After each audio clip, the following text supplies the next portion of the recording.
اس وقت فلسطینیوں کے دو بڑے گروپس ہیں. ایک تو فلسطینیوں کا وہ بڑا گروپ ہے جس کی نمائندگی حماس کرتا ہے اور یہ خاص طور پر غزہ والا گروپ ہے. دوسرا فلسطینیوں کا گروپ وہ ہے جس کی نمائندگی الفتح والے کرتے ہیں، پیلسٹینین اتھارٹی والے. اور دنیا کا ایک بڑا حصہ ایسا ہے دنیا کے ملکوں کا جو کہ فلسطینی اتھارٹی والا جو گروپ ہے اس کو آفیشلی تسلیم کرتا ہے کہ یہ اصل میں فلسطینیوں کے نمائندے ہیں. لیکن بہت سارے دنیا کے ایسے بھی ملک ہیں جو کہ غزہ والے گروپ یعنی حماس کو تسلیم کرتے ہیں کہ یہ فلسطینیوں کے نمائندے ہیں. اب ویسٹ کے اندر جو اکثر ملک ہیں وہ فلسطینی اتھارٹی کو تو تسلیم کرتے ہیں، جو کہ اگر آپ ملٹری اعتبار سے دیکھیں تو بالکل ان کے پاس کوئی جان نہیں ہے، کوئی دم خم نہیں ہے، ان کے پاس ایز سچ کوئی ملٹری ونگ نہیں ہے. ایک پولیس ہے لے دے کے چھوٹے قسم کی، وہ بھی ایسے ہی انہوں نے چوری چکاری کو کنٹرول کرنے کے لیے رکھی ہوئی ہے. لیکن حماس کے پاس ایک بڑی ملیٹنٹ ونگ رہی ہے، ظاہر سی بات ہے. اب بہت سارے جو ویسٹ کے ملک ہیں ایز آئی سیڈ وہ فلسطینی اتھارٹی کو تسلیم کرتے ہیں اور وہ 2 اسٹیٹ سلیوشن کے بھی حامی ہیں. اور یہ جو ویسٹرن ملک ہیں یہ حماس کو کہتے رہتے ہیں کہ آپ ہتھیار پھینک دیں اور نیگوسیشنز کی ٹیبل پر آ جائیں. اب کل حماس کی جانب سے ایک بڑا بیان اس حوالے سے سامنے آیا ہے. حماس نے کہا ہے کہ ہم ہتھیار پھینکنے کو تیار ہیں، ہم اپنے ہتھیار پھینکنے کو تیار ہیں، لیکن ہماری ایک کنڈیشن ہے اور وہ کنڈیشن یہ ہے کہ اگر ہمیں 1967 کے بارڈرز کے حساب سے فلسطینی ریاست دے دی جائے تو پھر ہم ہتھیار پھینک دیں گے. انہوں نے کہا ہے کہ دنیا کا ہر جو گروپ ہے اس طرح کا جو کہ آزادی کے لیے لڑتا رہا ہے ان کی ہسٹری دیکھ لیں آپ، وہ جب لڑتے ہیں اور جب ان کو آزادی مل جاتی ہے تو وہ جو لڑاکا گروپس ہوتے ہیں وہ ملٹری میں کنورٹ ہو جاتے ہیں، آرمی میں کنورٹ ہو جاتے ہیں اس نئے ملک کی. اصل ہمارا جو آبجیکٹیو ہے وہ فلسطینی ریاست قائم کروانا ہے. تو اگر ہمیں یہ آبجیکٹیو مل جاتا ہے، حاصل ہو جاتا ہے تو پھر ہم ہتھیار پھینک دیں گے. اس میں کوئی ایسی بڑی بات نہیں. تو بڑا انہوں نے بیان دیا ہے کہ 1967 والا جو بارڈرز کا ملک دے دیں، فلسطین کا ملک دے دیں، ہم ہتھیار پھینک دیتے ہیں. یروشلم پوسٹ نے رپورٹ کیا ہے کہ Hamas leader we will agree to disarm with Palestinian state. On Wednesday, Al-Hayya told Al-Aqsa TV that Hamas maintained its demand that a hostage deal would include a permanent ceasefire. اچھا یہ جو الحیا ہے یہ خلیل الحیا کی بات ہو رہی ہے، وہ بیسیکلی حماس کے پولیٹیکل بیورو کے نمائندے ہیں.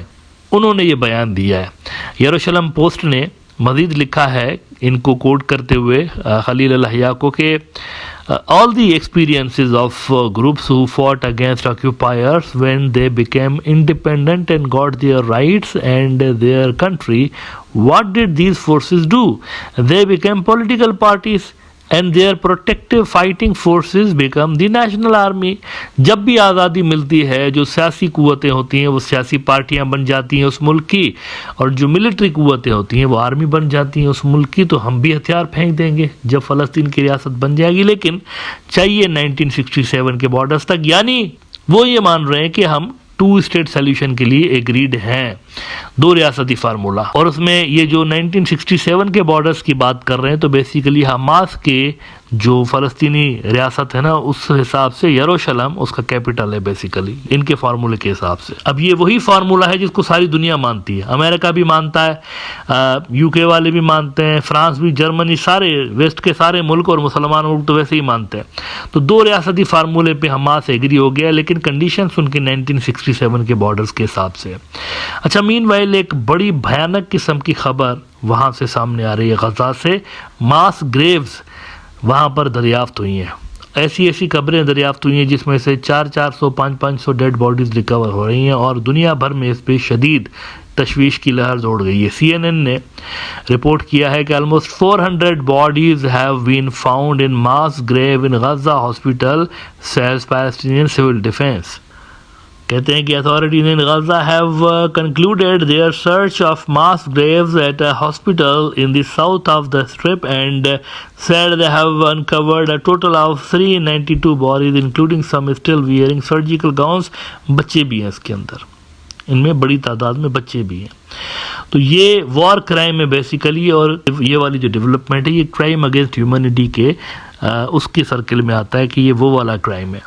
اسی لیے دنیا بھر میں یہ ڈیمانڈز بڑھ رہی ہیں کہ اس کی انویسٹیگیشن کی جائے. لیکن امریکہ کی بس کیا بات کی جائے، آپ دیکھیے کہ وہاں پر ایسی حکومت ہے جو کہ اس سیریس قسم کے وائلیشن اگینسٹ ہیومن رائٹس اور کرائم اگینسٹ ہیومن رائٹس کو وہ کہہ رہے ہیں کہ ہم نے اسرائیل کو بولا ہے کہ وہ اس کو انویسٹیگیٹ کریں، یعنی کہ جن کے اوپر الزام ہے امریکہ انہی کو بول رہا ہے کہ آپ انویسٹیگیٹ کریں. مطلب انویسٹیگیشن تو نیوٹرل پارٹی کرتی ہے نا. امریکنس کہہ رہے ہیں کہ ہاں ہمیں اس کا پتہ ہے، ہم نے اسرائیل کو بولا ہے کہ آپ ذرا اس پہ تفتیش کریں. اب یہ تو بنیادی جو قانون اور انصاف کے تقاضے ہیں انہی کے خلاف ہے نا. آخر میں آپ ذرا یہ امریکہ کے جو ریپرزنٹیٹیو ہیں، جو اسپوکس مین ہیں وائٹ ہاؤس کے غالباً، ان سے پوچھا گیا اس حوالے سے، اور بار بار ان سے جو جرنلسٹ ہیں بار بار یہی پوچھ رہا ہے کہ آپ جو کہہ رہے ہیں کہ ہم اسرائیل کو کہہ رہے ہیں کہ اس کی ذرا ہمیں ڈیٹیل بتائیں کیا ہوا ہے، تو وہ تو اکیوزڈ پارٹی ہے، انہی کے اوپر تو الزام ہے، تو آپ ان کو کیسے کہہ رہے ہیں. لیکن ڈٹائی کے ساتھ وہ جو نمائندے ہیں امریکن حکومت کے، ڈٹائی کے ساتھ کہہ رہے نہیں ہم نے ان کو بولا ہے کہ وہ اس کو دیکھیں کہ کیا ہوا ہے اس میں. یعنی جن پہ الزام ہے انہی کو بول رہے ہیں کہ آپ ذرا تفتیش کریں کہ یہ کیا ہوا ہے. The Gaza Civil Service today held a press conference this morning, which was televised, and they said that evidence showed that many of those pulled out from the 3 mass graves that they found, including children, were tortured before being killed. Some even showed signs of being buried alive, along with other crimes against humanity that they accuse Israeli forces of. They called for an independent forensic investigation. This administration repeatedly says that it asks the Israeli government to investigate itself. As a mediator for peace between Israelis and Palestinians, how does it ever make sense that the United States asks the accused party to examine itself and provide reports that you have previously said that you actually trust? What's wrong with an independent scientific forensic investigation? I mean, if the results of such an independent investigation prove the accusations to be baseless, then that would be in Israel's favor, wouldn't it? So, as it relates to the continued reporting about, we're seeing about these mass graves, first National Security Advisor Sullivan spoke a little bit about this yesterday, but we continue to find these reports incredibly troubling, and that's why yesterday you saw the National Security Advisor call for this to be thoroughly investigated. We want to see these facts looked into, and simultaneously we're continuing to press the government of Israel for more information. The IDF has spoken to this in some sense already, but we are continuing to press them for additional information. But why not have an independent forensic scientist, which the Palestinians are calling for? We think this does need to be thoroughly investigated, but in terms of the modality, we continue to want to see some additional information from the government of Israel before we make other assessments. But you're asking the accused to investigate itself. We believe that through a thorough investigation we can get some additional answers. We're also hoping to continue to get more information from the government of Israel on this. But Go ahead. on the humanitarian side of this